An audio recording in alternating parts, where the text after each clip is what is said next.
Bonjour mesdames et messieurs. Aujourd'hui, on va parler sur la maladie d'Alzheimer. Il faut savoir que c'est une maladie très fréquente après l'âge de 60 ans et donc qui touche souvent le sujet âgé.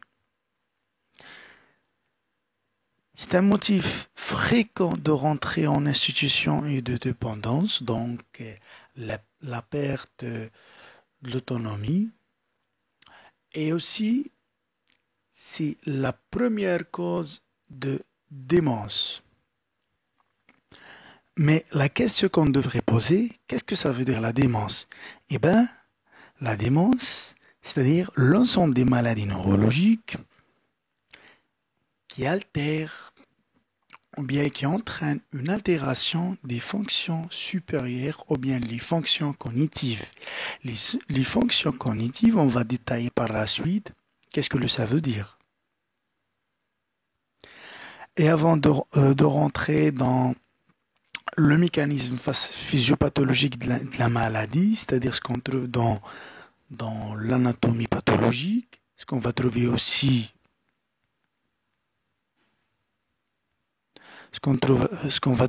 dans l'histologie. Il faut savoir que cette maladie touche les sujets âgés de façon sporadique et n'est pas génétique. Et donc, rarement qu'on va la trouver dans un contexte génétique. Pour comprendre le mécanisme physiopathologique de la maladie d'Alzheimer, on devrait faire un petit schéma anatomique. On va schématiser le neurone sur le corps cellulaire. Après, on va trouver la fibre nerveuse et à la fin, le synapse. Il faut savoir qu'il y a une protéine, ce qu'on appelle la protéine tout, qui circule le long de la fibre nerveuse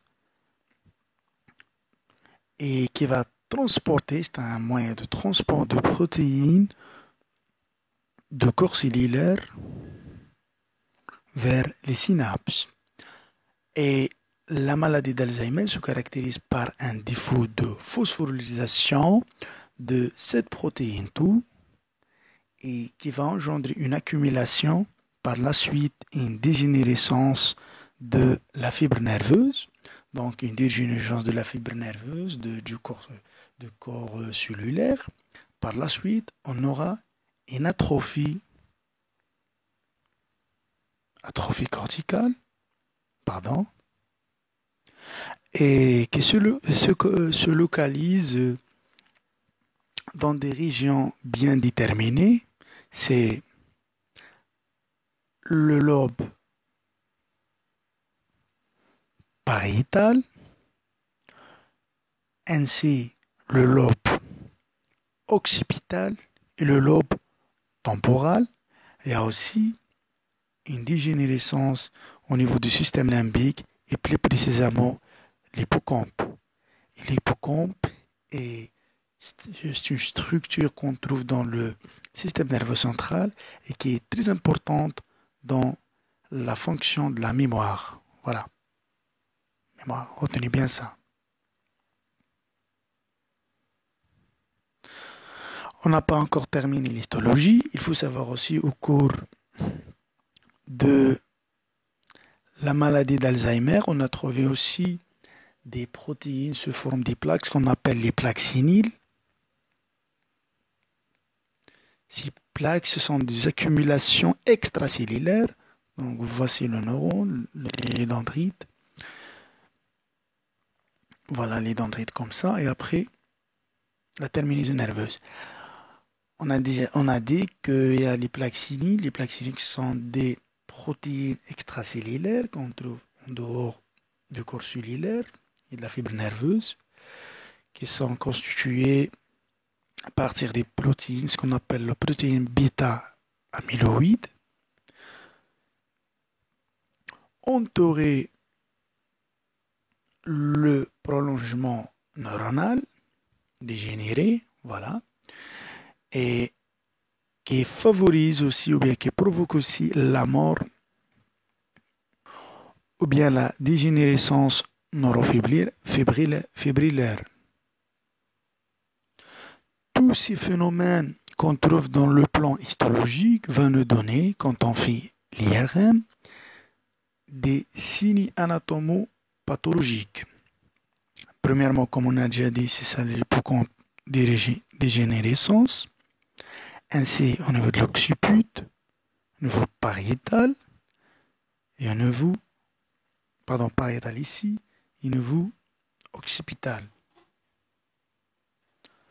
En résumant ces résultats anatomopathologiques par un schéma qui montre une partie du cerveau qui est saine et l'autre partie chez un patient atteint d'Alzheimer. Et donc, comme vous voyez, si c'est l'Alzheimer, ça c'est le cerveau normal. Premièrement, l'atrophie corticale, comme vous voyez. Et deuxièmement, dû à cette atrophie qui va nous donner une dilatation des ventricules. Donc, le ventricule à droite est plus dilaté que le ventricule à gauche. Donc, le système ventriculaire chez le malade qui souffre d'Alzheimer est plus dilaté. Et deuxièmement, l'élargissement des sillons, voilà, c'est très clair. Et à la fin, le système limbique et plus précisément l'hippocampe est dégénéré. Maintenant, quand on parle sur la clinique, donc on va conclure automatiquement, tout dépend de la fonction de la région atteinte. Quand on parle sur l'hippocampe, dans la fonction essentielle, c'est la mémoire, et donc le patient atteint se plaint ou bien souffre des troubles de la mémoire. Les régions occipitales, pariétales et temporales sont souvent des régions des aires associatives qui sont responsables de la parole, responsables des excuses de l'exécution telle que la planification, raisonnement, c'est de suite, et aussi la parole, et on va dire par la suite, on trouve ces signes qui sont l'aphasie, donc la parole, mais sans atteinte organique, c'est-à-dire au niveau de la bouche, la langue et tout, ou bien les nerfs qui interviennent dans la parole, et plus précisément, c'est le langage, c'est-à-dire parler et écrire. Voilà. Deuxièmement, apraxie, ça veut dire difficulté de réaliser une action motrice volontaire malgré ou bien sans déficit organique, ça veut dire qu'il n'y a pas de paralysie. L'agnosie, c'est quand le patient ne peut pas identifier les objets.